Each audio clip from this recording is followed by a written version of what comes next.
Bom dia, gente. Então, nós vamos dar continuidade com um conteúdo novo. Então, esse conteúdo vocês vão encontrar aonde? Aonde que está isso? Então, esse conteúdo ele está na página 29 do livro didático. É bom que vocês tenham, é importante que vocês acessem então lá no Delta, onde tem então um jogo de slides, esse jogo de slides,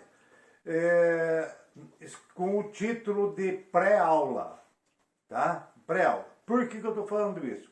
Porque vão existir algumas figuras que, da maneira com que foi feita essa gravação, não vai ficar muito claro. Então, vocês acompanhando lá, isso vai dar para vocês bastante clareza daquilo que nós estamos conversando.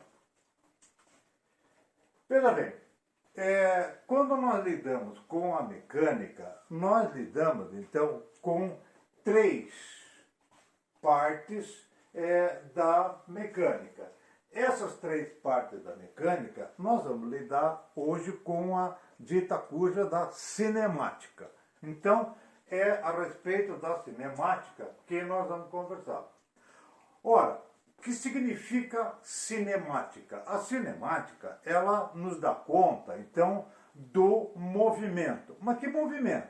Esse movimento que nós vamos lidar é um movimento puro, com o qual não nos importa nem as causas, nem as consequências. Por que movimentou? Não importa. Ao se movimentar, quais foram as consequências? Não importa. Então, nós vamos lidar apenas e tão somente com o movimento. Ora, nós partimos então dos nossos conceitos iniciais para que a gente possa chegar então em três movimentos. Primeiro, o MRU. O que é o MRU? Movimento, retilíneo e uniforme. Depois, MRUV, que é isso? Movimento retilíneo uniformemente variável. E concluímos, então, a parte da cinemática com o movimento da queda livre junto com o movimento circular e uniforme. Veja bem, nós precisamos, então, conceituar algumas coisas na nossa historinha. Nós precisamos conceituar movimento, nós precisamos conceituar repouso, nós precisamos conceituar trajetória, nós precisamos conceituar deslocamento escalar, nós precisamos conceituar ponto material, nós precisamos conceituar corpo móvel. Esse corpo móvel também é conhecido como corpo extenso. E nós vamos ver, então, como é que nós desenvolvemos cada um desses conceitos. Primeiro, movimento. Como é que eu sei que um corpo está em movimento? Ora, um corpo estará em movimento quando a sua posição muda, a sua posição varia dentro de um intervalo de tempo. Ora, quando é, então, que um corpo está em repouso? Repouso significa que esse corpo não vai mudar a sua posição em relação a um referencial previamente definido. Então é muito importante a palavra referencial. Veja bem, quando nós lidamos então que o movimento é relativo, o que acontece aqui no movimento relativo? Nós vamos perceber nessa imagem que vocês vão acompanhar lá na pré-aula, né, que enquanto você está percebendo um movimento parabólico, quem está dentro do móvel está percebendo um movimento retilíneo. Então, isso por quê? Porque nós temos, então, dois referenciais. Nós temos um referencial cinético e nós temos um referencial inercial. A mesma coisa acontece quando você tem um objeto quicando. Veja bem, aqui ó, nós precisamos perceber que esse objeto está fazendo esse movimento parabólico em sequência, no entanto, o seu eixo é um movimento retilíneo. Então, essa forma é que nós analisamos. Ora, o que nós lidamos então com a trajetória? Qual é o significado de trajetória? Gente, trajetória não é nada mais, nada menos do que o desenho. Então, é o desenho, é todas as posições que esse corpo vai ocupar dentro desse intervalo de tempo. Ora, quando nós falamos então em deslocamento escalar, o deslocamento escalar só interessa para mim duas posições. A posição inicial, que nós chamamos também de ponto de partida, e a posição final. Então, pouco me importa a trajetória, não interessa por onde esse corpo andou. Interessa apenas do quê? Da onde que ele saiu e aonde que ele chegou. Então, isso nós lidamos então como a representação, essa representação dessa forma assim, ó, delta S, ou seja, variação da posição.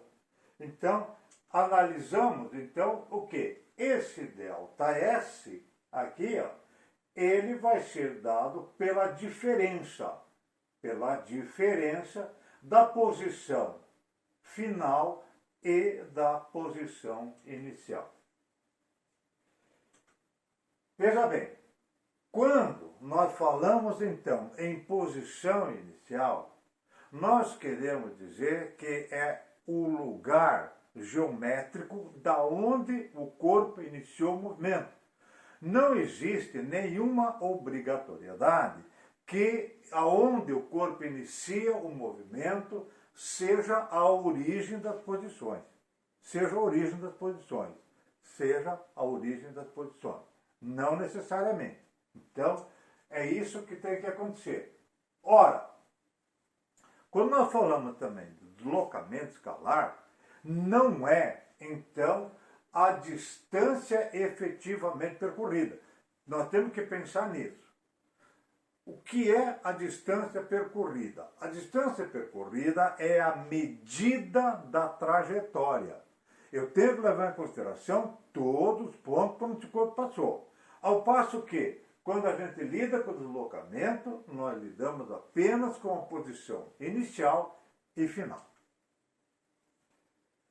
Veja bem, quando nós falamos então em ponto material, o ponto material é um corpo qualquer e eu tenho então que levar em consideração apenas e tão somente o seu centro de giração.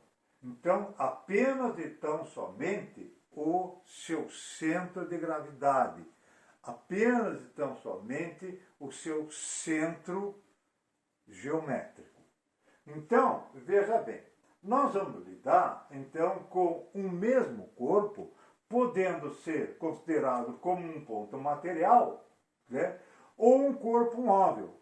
Quando nós falamos em corpo móvel, então, veja bem, nós nos deparamos aqui com o vetor posição. Lembra do vetor da aula passada? Está aí, ó. Está aparecendo aqui novamente, então, a importância do vetor. Então, veja bem, nós temos que lidar com esse corpo em relação a um referencial fixo. Então, é muito importante, então, o conceito de referencial inercial. Então, veja bem, nós vamos lidar aqui com diversos tipos de movimento. É uma espécie de classificação do movimento. Então, veja bem, quando o corpo se move no sentido positivo da trajetória, né? Então, isso significa que ele tem o mesmo sentido. Lembra o sentido positivo, negativo, lá dos vetores? Então, quando ele tem o mesmo sentido da trajetória, eu digo que esse movimento é um movimento progressivo. Ao passo que, quando esse está no sentido contrário da trajetória, ou seja, ele tem o sinal negativo em relação à trajetória, nós dizemos então que esse movimento é um movimento retrógrado. Veja bem, nós não podemos considerar que o movimento é progressivo quando anda para frente. Não é isso. Nós não podemos considerar que o movimento é retrógrado quando ele anda para trás. Não é isso. O que nós temos que levar em consideração é o sinal da trajetória. Aí é que vão entrar os conceitos de para cima, para baixo, para esquerda, para direita. Né? Então é importante que nós levemos em consideração isso. Nós não podemos levar em consideração para frente e para trás, mas apenas o sentido da trajetória.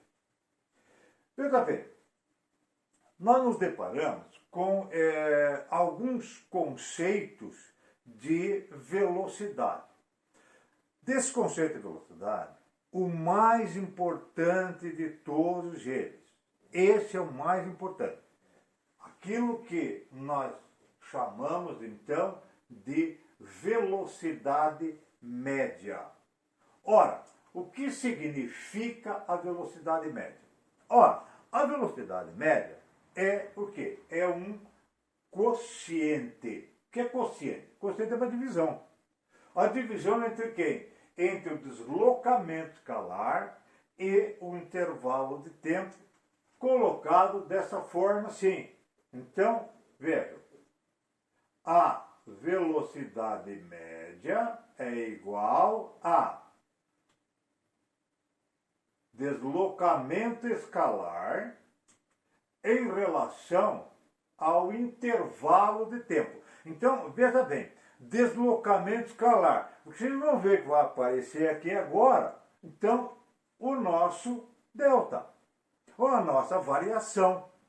Da mesma forma que eu tenho o conceito de intervalo de tempo. O que é intervalo de tempo? O intervalo de tempo é a diferença entre o tempo de chegada e o tempo de partida. Então, dessa forma aqui é que nós lidamos com a velocidade. Gente, o que acontece? Lá na primeira lição, nós vimos as transformações das unidades, e essas unidades, elas são unidades do sistema internacional ou as unidades usuais. Veja bem, se nós temos, então, uma velocidade dada em metros por segundo, né, e o que eu tenho que fazer? Ora, essa transformação vai ser dado por a multiplicação de quilômetros por hora por 3,6, ou a divisão por 3,6. 3,6 é aquele numerinho mágico lá onde você lida com a relação metro-quilômetro. A relação metro-quilômetro. Ora, 1 quilômetro, 1000 metros. 1 hora, 3.600 segundos. Por isso é que nós fazemos, então, essa transformação desse numerinho aqui, dito, então, o 3,6.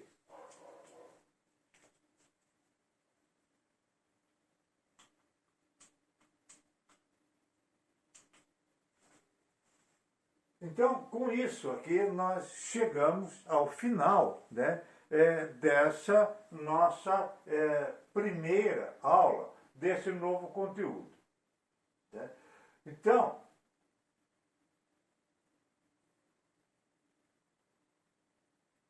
veja bem, nós precisamos recomendar para vocês, então, o quê? Aqui, ó, Na página 35 do livro didático, vocês vão fazer os exercícios do 1 ao 6. Na página 40 do livro didático, vocês vão fazer os exercícios do 1 ao 5. Ora, nós estaremos, então, colocando lá no Delta uma forma, então, que eu possa auxiliar vocês na resolução desses exercícios, né? Se houver alguma dúvida. Valeu? Então, com isso, então, nós encerramos a nossa aula de hoje e fique em casa, porque aqui nós continuamos na luta.